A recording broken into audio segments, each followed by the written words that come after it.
السلام علیکم، آپ دیکھ رہے ہیں یوٹیوب چینل خوابوں کی تعبیر۔ آج کی اس ویڈیو میں بات کریں گے کہ خواب میں بلا آواز ری خارج کرنا یا پھسکی مارنا کیسا ہے۔ بسم اللہ الرحمن الرحیم۔ خواب میں پھسکی مارنا ہوا خارج کرنے، بری بات اور ذلت میں واقع ہونے کی علامت ہے۔ اگر کسی نے خواب میں کسی غیر کی ری کی بدبو سونگھی تو اس کو غم درپیش ہوگا۔ اگر کسی نے خواب میں ری خارج کی تو اس کو غم نصیب ہوگا۔ اگر یہ لوگوں کے درمیان ہو تو اسے، اور جس نے بھی بدبو محسوس کی ہے، اسے غم نصیب ہوگا۔ اگر کوئی خواب میں نماز کے اندر بلا بدبو کے ہوا خارج کرے تو وہ حاجت مند ہے۔ اس حاجت کو پورا کرنے کے لیے پکارے گا اور بات کرے گا، لیکن ذلت اٹھائے گا اور یہ معاملہ اس کے لیے مشکل ہوگا۔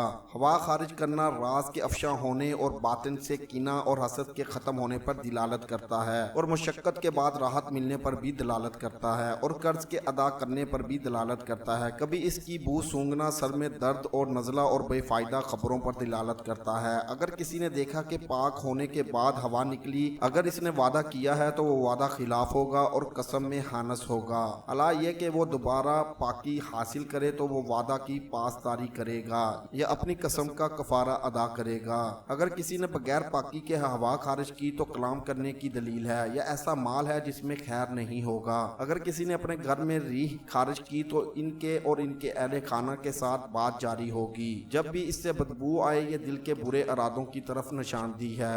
ایسی ہی ویڈیوز کو دیکھنے کے لیے ہمارے یوٹیوب چینل خوابوں کی تعبیر کو لازمی سے سبسکرائب کریں اور ہماری ویڈیوز کو زیادہ سے زیادہ شیئر کریں، کیونکہ اچھی بات پھیلانا صدقہ جاریہ ہے۔ اللہ نگہبان۔